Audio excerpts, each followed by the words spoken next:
Another week of BlackLantic. This week, we are going to talk about something wild that happened in Sackville, New Brunswick, regarding the NDP back in 2021 and the court case that just took place, as well as we are going to talk about the state of police brutality in the States for a little while. As well as some police stuff in New Brunswick, too. Don't forget. We always try to tie it back to our home and native land. Our home on native land is what I usually say. Anyway, we are a podcast media group based out of the East Coast. Thank you for listening and watching. Let's go.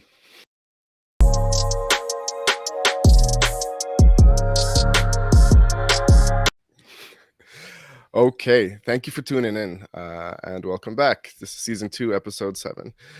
So back in 2021, 2 members of the NDP party were canvassing the neighborhood in Sackville, trying to obtain signatures to get one of them on the ballot for the upcoming election. Throughout the course of their day, they came across the house of an individual named Roger Beale.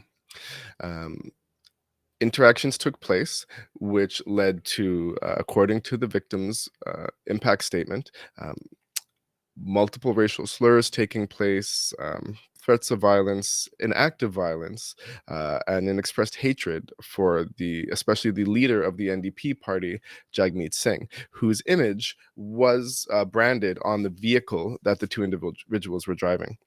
In the end, this 70-year-old Caucasian male, in his anger, left his porch, took a knife, and slashed the tire of the vehicle bearing the image of Jagmeet Singh. Now, when the police arrived, according to the victim's impact statement, the police agreed that this was a hate crime and said that hate crime charges would be laid. Later on, when entered into the court system, the only charge that was laid was a charge of mischief. Recently, the actual court proceeding took place, and CHMA-FM reporter David Gordon Koch reported on it. So, during the actual court proceeding, it was agreed upon by both the Crown and the defense attorney that certain elements of the victim impact statements would be redacted from the records and not included in the court case. The argument was later made that as they did not apply to the charge of mischief, even though in reality, this was a hate crime. The things that were redacted was any reference to racial slurs, any reference to hate or hate crimes, the attack on Jagmeet Singh, I believe, and such. The victims were quite upset about this for good reason, because why ask for a victim impact statement if you are not going to use it? In fact, the victim said that within 10 minutes of the victim impact statement being submitted, she received a phone call saying that they may want to remove certain parts of their statement, to which she declined that request. She said the way it is the way it happened, and she wanted to include it. And so yeah, it was removed. This is frustrating because to the best of my knowledge, no hate crime has ever been prosecuted in the province of New Brunswick in its entire history. And what we've heard is that even when police want to lay a hate crime, the Crown has always said no, unequivocally. The answer is always no, to the point where police don't even bother anymore because they know that a hate crime will not make it to court. So David Gordon Koch was able to interview the gentleman involved in this altercation. And the gentleman's story was quite different from the victim impact statement. The gentleman said that he was asleep on his porch, and these 2 people looking for signatures approached him, woke him up, and very rudely and aggressively were trying to get him to sign a signature to allow them to put the name on the ballot for the region they were trying to get votes in. The alleged assaultant said that the canvassers put their foot under the throat of his dog's neck, lifting the dog up off the ground, would also refuse to leave the porch amid his multiple requests to leave. And in fact, what was the other thing? I can't remember the other thing. Maybe it'll come back to me. There But was the foot. he There was was also mourning the loss of his brother-in-law, so yes. he was very upset. Um, you know, David Gordon Koch later interviewed the gentleman, and the gentleman was making statements like, I'm not racist. How could this be racist? How could this be a hate crime? This is not verbatim, by the way. If you want to hear it, you can find it on our page, probably from February 2nd, and we will post it again closer to the airing of this episode. How could I be racist? I used to house international students in my home. I'm not racist. How could I be racist? The Amazon delivery guy drops off things at my house all the time, and he wears a turban, and the guy that drops off my KFC wears a turban. He was also reported to have said something along the lines of, well, if you come on my porch and harass me when I'm trying to mind my business, well, then you get what you get. To anyone listening who has heard this kind of BS before, I think it's very easy to read between the lines of what this gentleman is saying. And, saying things like, how could I be racist? I used to house international students is very on par with the very common saying, like, I'm not racist. How could I be racist? I have 3 black friends. It's the same thing. I will also quickly say that housing an international student, you get money for that. That's something you receive payment for. It's a way to make money.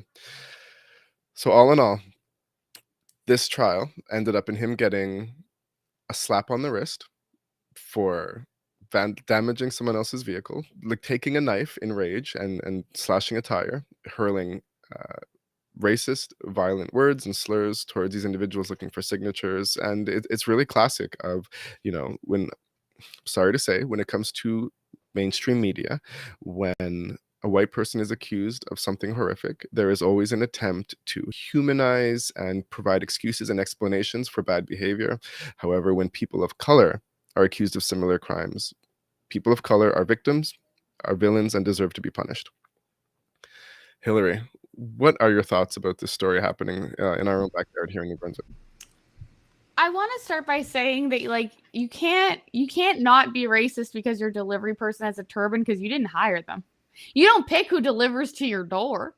That doesn't, first of all, that just doesn't make sense. But moreover, it just sounds to me like a lot of excuses that don't make sense that are trying to build off of each other of, like, well, I was asleep and there was this situation and there was this situation, and so it can't be true. And I call a load of BS. I really think that anyone canvassing for signatures has to have, sort of that customer service voice, be personable, be prepared for anything.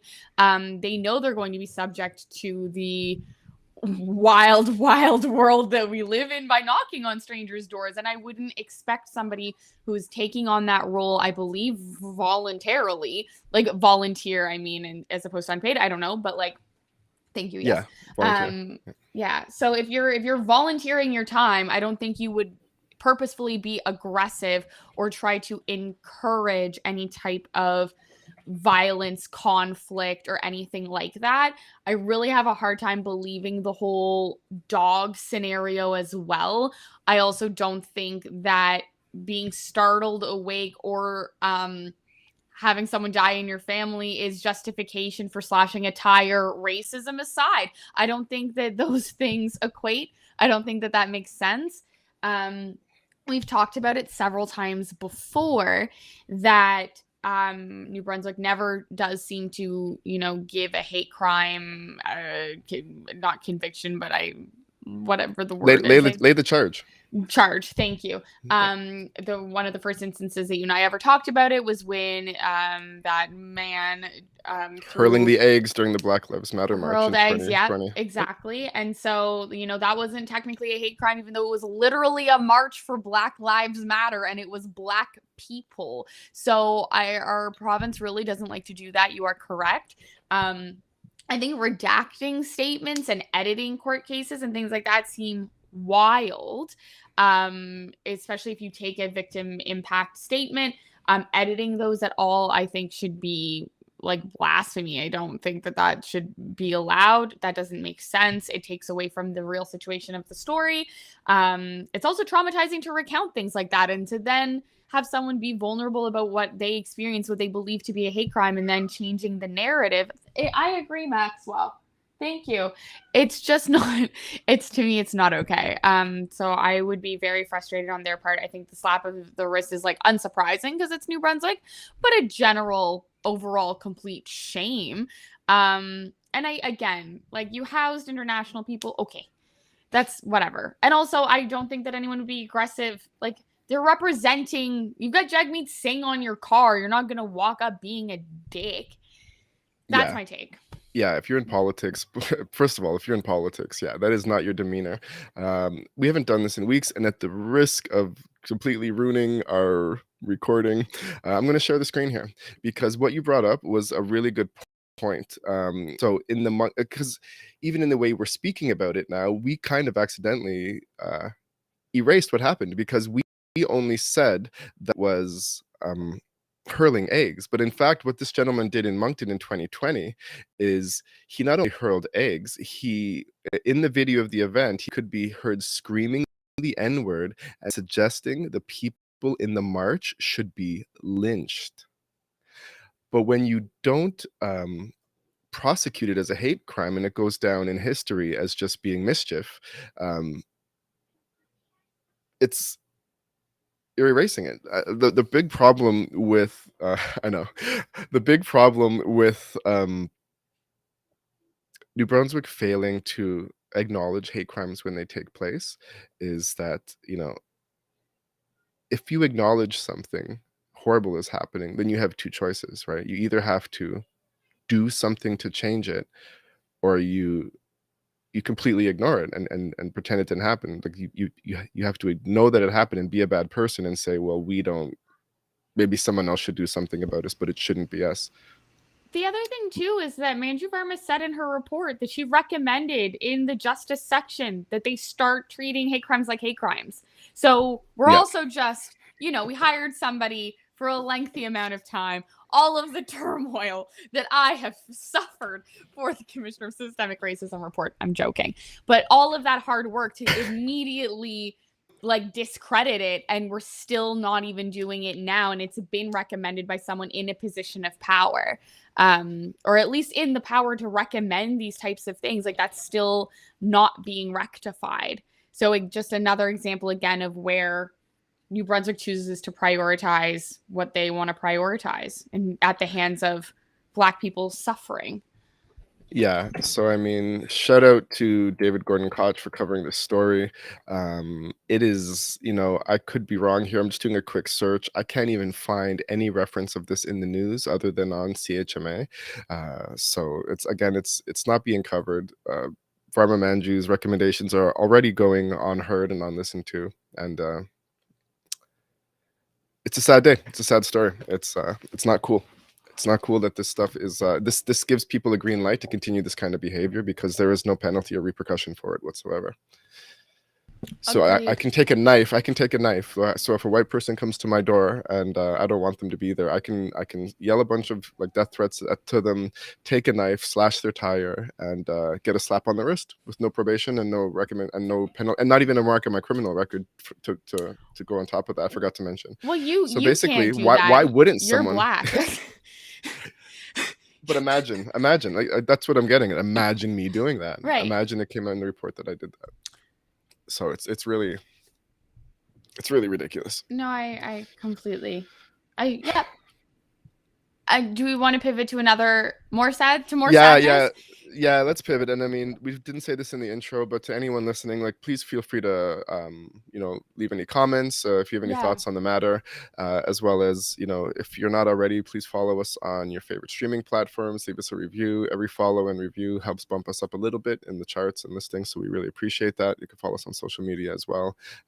BlackLantic, anywhere you can do anything on the net, we're there. Anywhere you can do anything on the net. That's not true. But most places where you can consume this type of podcast media, we're there. Fair. Yeah. We haven't made an OnlyPans yet. Remember my joke about cooking? Yeah, yeah, I do Yes, remember we're not there yet, but maybe. that. Um, We're looking for funds. We're trying to make this thing get bigger. Uh, okay. Sorry, my cat's very excited that it's Black History Month and he just needs to participate because he is mixed race. And so apparently Maxwell wants to howl. I will say to all you organizations out there, just virtue signaling, trying to make it seem like you care for just only a couple days of the year about Black people in our struggle. Please stop that. Do better. Okay. Thank you. Let's move on. So a slightly sadder story, I would say, obviously. The killing of Tyree Nichols. So this is a Black man, only 29 years old, same age as me, which is always it's always scary when you can like relate to the people in these stories. On January 7th, 5 Black police officers in Memphis severely beat Tyree Nichols during a traffic stop. Afterwards, he was hospitalized in critical condition and died 3 days later on the 10th. The officers claimed that they stopped him for reckless driving. They pulled him from his car, used pepper spray and a taser. And then during the incident, Nichols managed to break away. When they caught up with him, they beat him for 3 minutes straight, punching and kicking him in the head, striking him on the back, excuse me, with a baton while he was restrained. The Tennessee Bureau of Investigation opened investigations, and all 5 of the officers involved were fired on January 20th. And then after the fact, 3 firefighters and 2 emergency medical technicians and a lieutenant who attended at the scene were relieved of duty and subsequently fired for failing to conduct adequate patient assessments. And then 2 other officers were later relieved of duty. The autopsy commissioned and released on January 23rd found that extensive bleeding caused by a severe beating was the cause of death. Are you going to play this? No. Thank you. No. I was going to say like major trigger warning, but anyway. Yeah, I'm not. Of course. So, I guess to start off, I think that it's extremely sad. We always find these stories extremely sad. I think something that Clinton and I have discussed a lot over the last year of making this podcast is the fact that, we've been focusing on community and we've been focusing on the people in New Brunswick, but we do always seem to come back to the fact that like these murders and stories are constantly still taking place in the States, and we just haven't necessarily covered them on our feed. And when we talk about content and things that we could be sharing, it does come up that this is a constant reality for Black people, obviously more so in the States, and that this simply has not gone away. I think that the timing of this being right before Black History Month could be a bit why this is being more amplified, in the same way that the murder of George Floyd was heavily amplified because it was COVID and because we all had nothing to do but be actively enraged in our homes, locked down. But the fact of the matter is that Black people are target practice for police all of the time in the States, and that this isn't a new occurrence. It is a new story in a consistent narrative of the lives of Black people that is extremely upsetting, and it feels like will just never change. Clinton, go ahead. Yeah. It keeps happening. And, the fact that in society we are generally not aware of it is because of the media cycle and how the media works. The media, like our social media sites, they decide what to portray to the public. And that could often be because of political agendas or alternate things. I say this often. News can be tragic, but what news really is to me is a form of entertainment.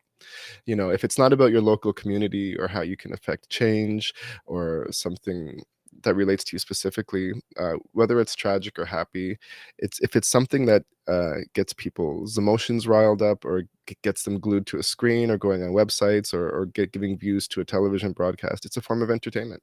And now that the elections are over and COVID is over, this kind of thing doesn't get much attention. We like to think that we have free thought and free will, and that's a big, deep philosophical discussion. But the reality is the media very deeply controls what we have the ability to care about based on what they put on the front page of their screen. The Tyree Nichols incident was quite triggering, and that's why I didn't watch it.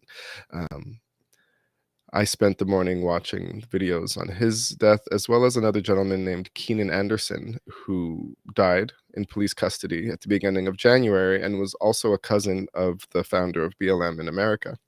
I'm going to give some pretty shocking states about police murders or killings, sometimes murders in the States in a Stats? minute.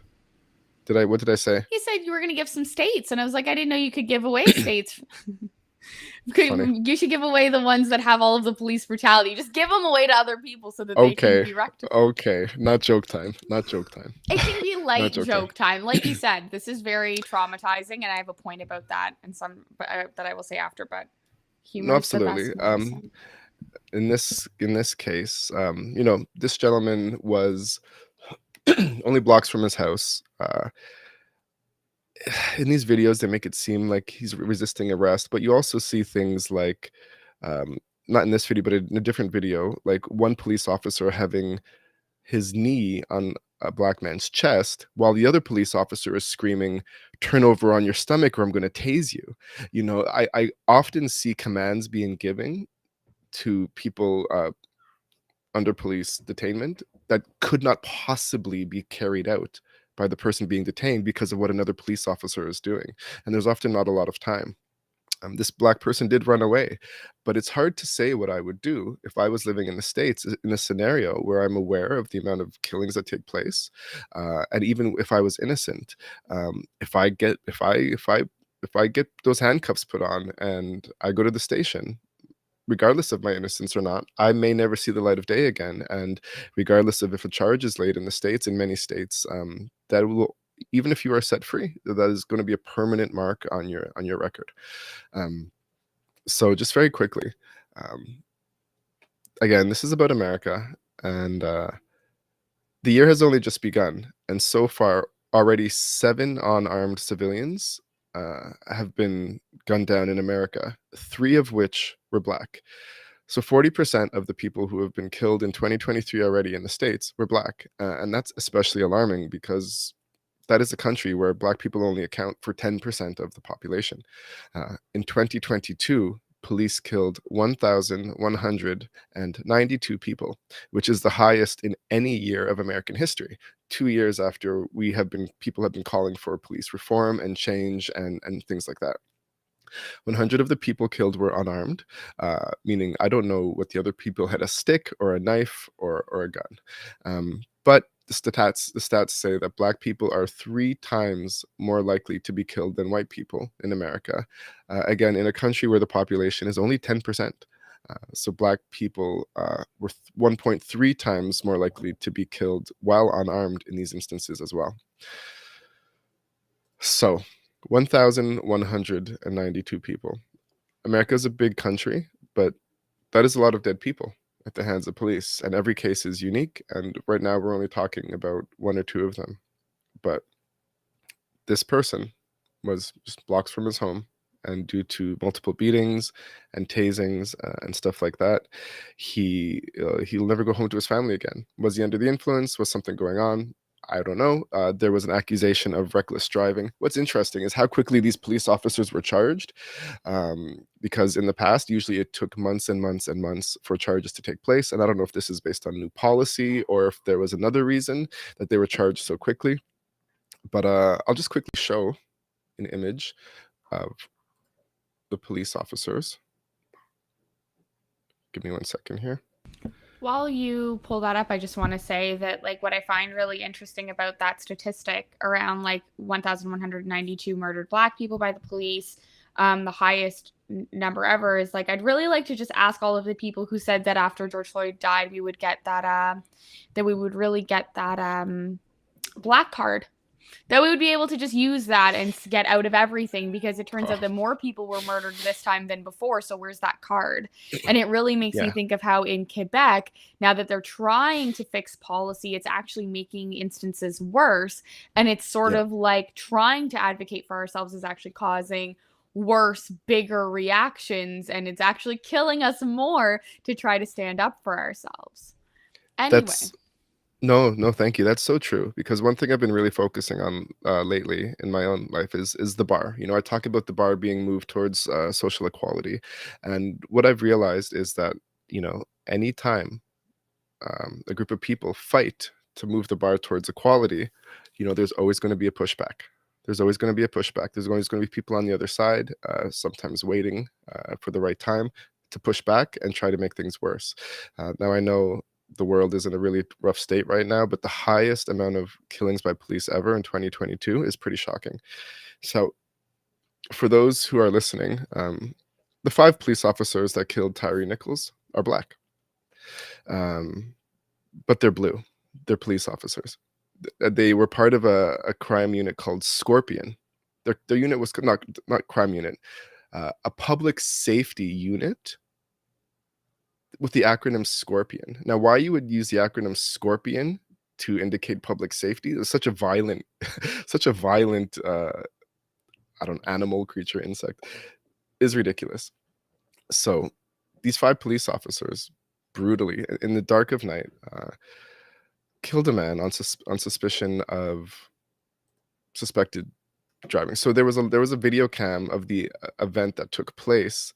However, where's the video footage of him driving recklessly? Where is it? They have video cams on every corner of America. They have a video cam of them killing him on a case of suspected reckless driving. But where's the footage of him driving recklessly? It hasn't come out yet. I think he was killed about a month ago. That footage, if it exists, is somewhere. So again, why was he detained? The last thing I want to mention is that this is the image of the police officers that they were releasing for the first days of this event taking place. But then, interestingly enough, a few days later, this was the image of the police officers. So no longer wearing uniforms and badges, but 5 Black men in hoodies. Again, it's just interesting the way that the media likes to portray things. Hillary, did you want to throw anything else? Yeah, of course. So for the Scorpion unit was disbanded on January 28th, so it no longer exists. I have seen a lot of rhetoric and conversation around the fact that, like, despite the fact that they're Black, they are cops first and foremost, and sort of this idea around Black on Black crime and maybe like pressuring other people to do things, and even maybe the idea of living up to the standards of their white colleagues and not allowing people to get away with more. I do find it interesting that I believe in other situations where we've had white police officers or even white terrorists, they get that sort of almost beautiful photo of who they used to be at their prime when they were just a boy playing video games in the basement and they were on the sports team, and it makes them look relatable and kind, and it humanizes them. And we were very quick to portray these cops from being upstanding citizens holding the law to being criminals. And I do, in your question of the speed at which they were charged, wonder if it has to do with the fact that they are Black, and not anything to do with policy, but the fact that we're not trying to preserve a white person's job, but really we are throwing Black people immediately under the bus in jail. And does it really matter? At the same time, a Black man is still dead. Whether it's at the hands of Black cops, white cops, any cops, it's still police brutality, and it does need to be addressed and should stop, no matter what race, gender, sexual orientation, makeup, configuration the cop is. It's still a person in power abusing their power, killing someone before they are convicted, as opposed to just detaining them and letting justice do what it's supposed to do. So by and far, that is still the crux of the issue, regardless of what the cop looks like. Yeah. Adrenaline flows through the blood of these police officers, right? They get worked up. They are the ones in power. They have their guns and their tasers and their pepper sprays. I just don't know. They're muscular, they're strong, who knows what they take at the gym. But what we see is just like the rage, the words being used. I've seen multiple videos of police officers, assaulting white people as well. People on the ground in cuffs, they make the slightest movement, the guy like butts him in the face with like his assault rifle or whatever weapon they're using. Like the adrenaline, like the power tripping that goes through these police officers is insane. It's probably not easy to be a police officer in a lot of ways, and when trying to detain someone, I think that's actually harder than you think. I think even trying to detain like a even trying to like if you have like a kid, a 6-year-old who's having a temper tantrum, and they even that could be a chance to detain. So it's when I watch these videos, I don't know. Why are these people dying, though, is the question. Yeah, And I don't think 5-on-1 is ever necessary when you see the size of these men. And I don't think at no point am you or anybody, I think, trying to say that their job is necessarily easier or a walk in the park, that it isn't traumatizing, triggering, all of these things. But the conversations that we continue to have circle around like excessive use of force, what procedures and protocols are appropriate, the amount of police officers to victim ratio that never seems to be appropriate or make sense. And also, I'm always questioning why people get into this job, and more often than not because that's of right. the lack of education, because of the power play, because of the lack of like psychological courses, diversity, equity, and inclusion training, all of these things. It does come across as people that are not necessarily the most educated on all of these circumstances get to be in these positions of power. And we're often wondering, is it just because you want to be able to use a gun and be in control because somewhere in your life you weren't in the past and you're taking it out on civilians? And I know, like, I would say fairly confidently that that's not the case for every police officer, and there are, I'm sure, people who get into this profession because they want to do good, because they want to make communities safer, because they want to be and so want to help make the world a better place. But I would also bet that there are a lot of people who find something about this role appealing that is actually part of the detriment of the role to the rest of society. Not every person in every profession does it because of the good aspects of it. And I think that's what makes this it's a dangerous role to be in, no matter which way you sort of flip that coin. I met a really interesting guy in Halifax last week who I think we'll have on the show one of these days. He's traveled across Canada as a photographer documenting interracial people. But he asked me the question if I thought all cops were bad.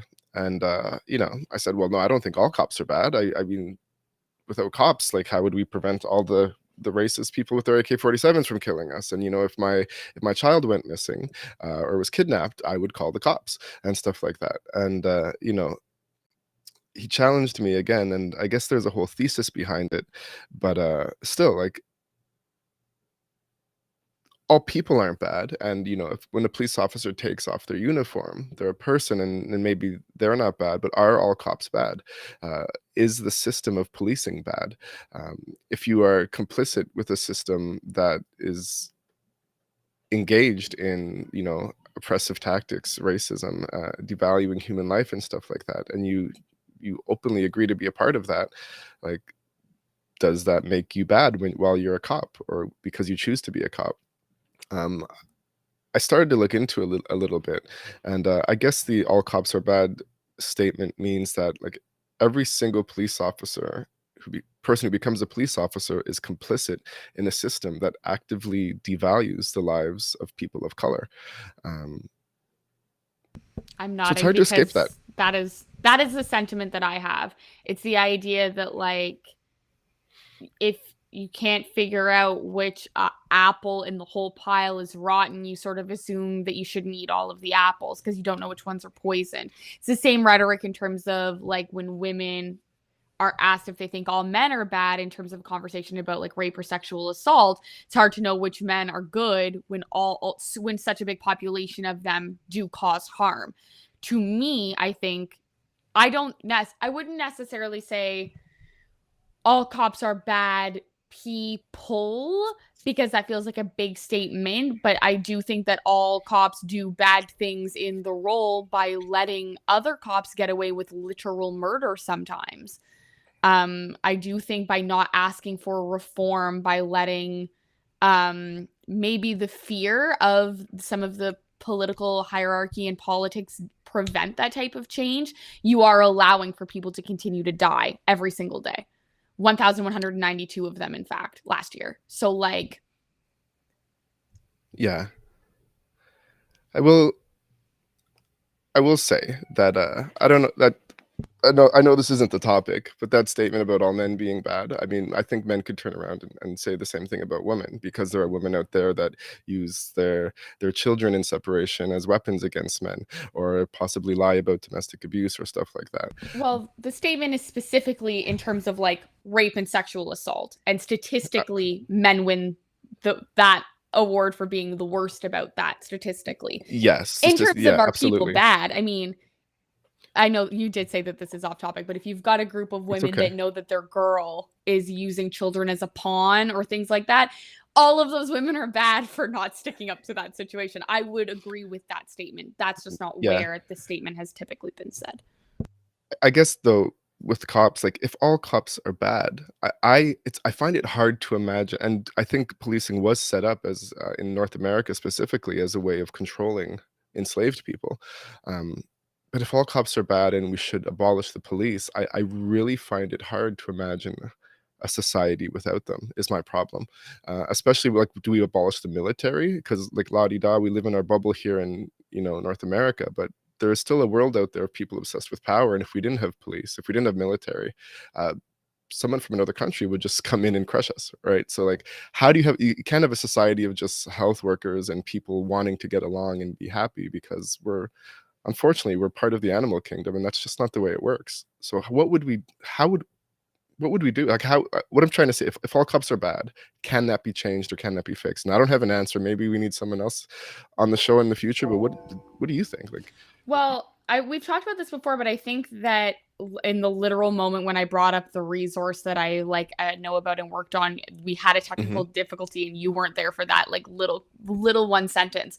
But I've worked on a document that proves why police abolition, not total abolition, is mhm, important and necessary. And the idea of just reallocating the funds towards community health centers, community services, mental health supports, because a lot of the work that police do in terms of managing the general vibe, if you will, of society actually is something that they're not always trained on and should be the work of somebody else. And it should be where you've got, a mental health caseworker stepping in to do a wellness check, where just need some people just need a safe place to be. In this conversation that I had through my like day job, we about the fact that sometimes like homeless people they're just having a bad day. They need a hug, they need a pair of socks, they need a warm coffee, and they're acting out and having a public tantrum because they're mentally unwell and not being supported by society.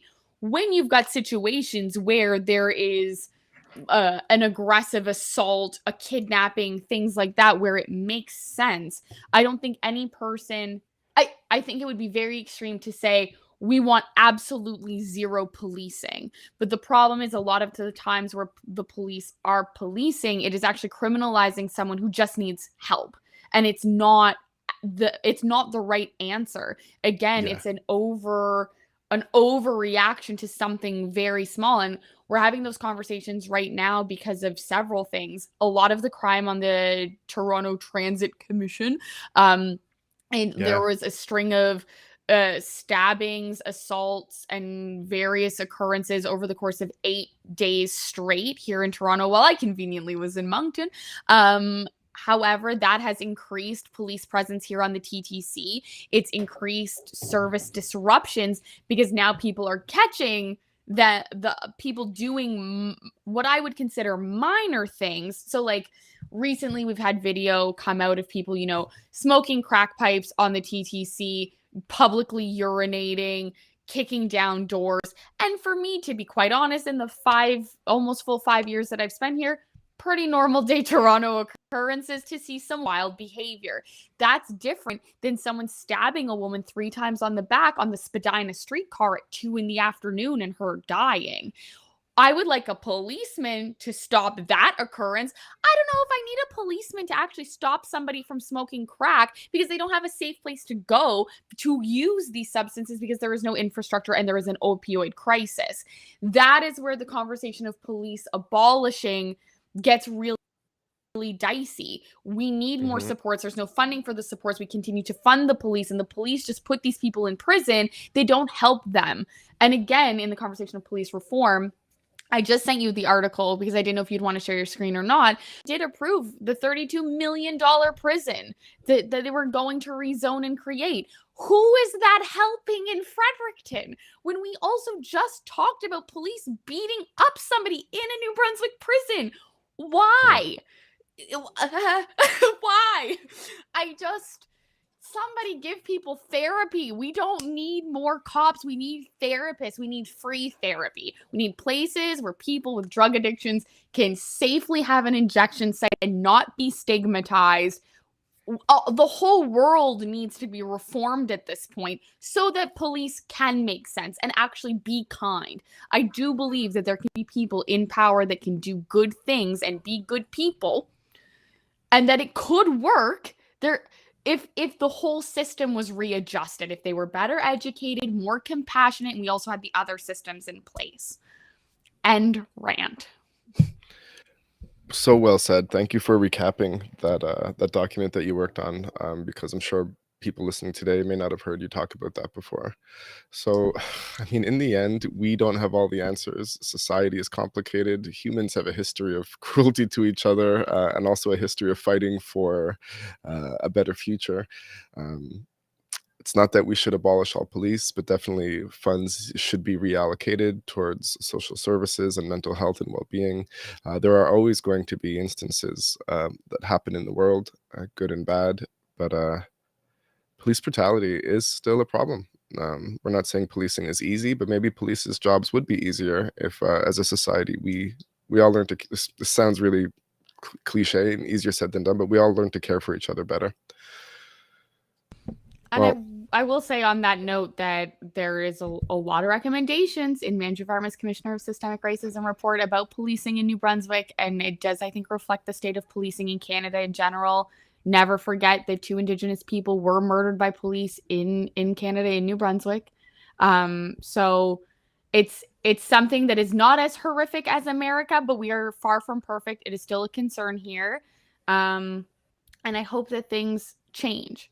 But I also don't want to live in a world where I can't call somebody if there's a crime happening. I just want to be able to call other people too. yeah, I agree. And, we need less police and braver police that are more brave, police that are not just going to take out a gun and murder a woman because she's standing in her door with a knife, because you can't understand, especially when you're going on a wellness check, because you can't understand the trauma they've been through, the fear they may be feeling, the threat to their own safety, their inner child, just fearing for their own life. I always remember the police officer in Toronto who, after a man took his van down Yonge Street and ran over like 10 people, while also pretending multiple times to pull out a gun out of his pocket to shoot the police officer. The bravery and the amount of restraint that police officer showed that day by not murdering this white man. If he was a black man, I don't know if it would be different. But the point is, that was a brave police officer. And if we had more brave police officers, I think less people would be murdered while having mental health issues for holding like a knife in their hand, or not wanting to put down a knife within seconds and just being unloaded with a clip of bullets into their body. And it's not only about bravery, it's also about reforming their system so that they all have the proper tools. Again, I don't think that you or I are trying to say or pretend that it is an easy job. It is, I would assume, close to traumatizing every single day. I think there needs to be honest conversations of who can do this job in a safe way for their own personal safety, not even the safety of the rest of the world. But like, if you're not mentally well and you have your own personal safety on the line, how well can you protect other people? That's just, you got to fill your cup, before you can fill up everybody else's. So they all need proper education, proper supports, proper self-care to be able to defend people. I don't want to ever make it sound like we think that job is easy. I don't do it. I sit at home and type about activism in a safe basement where I have tea. I am not out there doing this job for various reasons, but I think there needs to be honest conversations about like, do you think you have the mental fortitude to do it? And do you have the therapy sessions tools? Exactly. Yeah, and like as costly as it is to the taxpayer, even if there's a shortage of police, if a therapist that is independent and doesn't actually work for the police board on their payroll feels that you are not fit for duty this week, or until like something happened, or this, that, or your hateful sentiment or anything, take them off. Take paid suspension. Worst case, the paid suspension or something. I would rather the money that went to allocating more cops went to making the current cops we had better at their jobs. Amen. Like, don't lose your job. Be good at your job. How can we help you? Help us. Help you. Help us. Help you. Help us. Well, thank you for tuning in. This episode was clearly a bit heavier than we typically like to get, but sometimes we got to get heavy, and these are serious issues, because I am seeing an uptick in hatred again, open hatred, police violence, anti-Black sentiment, and stuff like that. Subdued a little while during 2020, but it's on the rise again. And again, with that bar going back and forth, I fear bad things are in the barrel for us. But my name is Clinton Davis. Thank you to anyone who listened through to the end. You can find me on social media. Very honored to have been voted a CBC Changemaker out here in Atlantic, Canada, primarily due to the work that Hillary and I do. And Hillary, you're in Toronto, so I don't think you would even have qualified for this award. That's valid. Yeah, but it's because of the work that you and I do, and without you, I don't, I'm very humbled for this, but I want to acknowledge that this is really a team effort. And anywhere, if you're still listening, just remember, please follow us, rate us, comment, share our posts, share our IG posts to your stories, follow us on TikTok, Facebook, YouTube especially. Thank you, Hillary. I'm Cropberry. Thank you, Clinton, for the shout out on the CBC Changemakers page. We've shared it on our socials, so everyone go look at that. And also congrats to all of the other Changemakers. Several are friends of the show, have been on the show, or we hope to have you on the show, because we want to not only have episodes that are sad but are important, but also, innovators, change makers, people who uplift the community. You have a big part in being a part of this podcast as well. It's an honor doing this work with you. I'm really happy about all of the cool things that we get to do. We're recording this episode early, but technically we were a year old yesterday. And so thank you to everyone who listens and makes this possible. And on that note, once you're listening to this, there should be so much Black History Month content that we've done for CBC, for Rogers TV, for so many people. We don't know when everything is dropping, but just search BlackLantic, find our stuff, and you'll see all of the work that we've been doing for this month. And we're recording this early so that we can actually have some time off this month. So thank you, and donate. Bye. And sometime in the next week, from when this drops, I'll be doing another People of Color Best Business Practices for Prude Incorporated, probably around February 23rd. So check that out. You'll be doing what? I'll tell you after. Oh, seminar for Black That's people, Black entrepreneurs in business. Yeah. Great.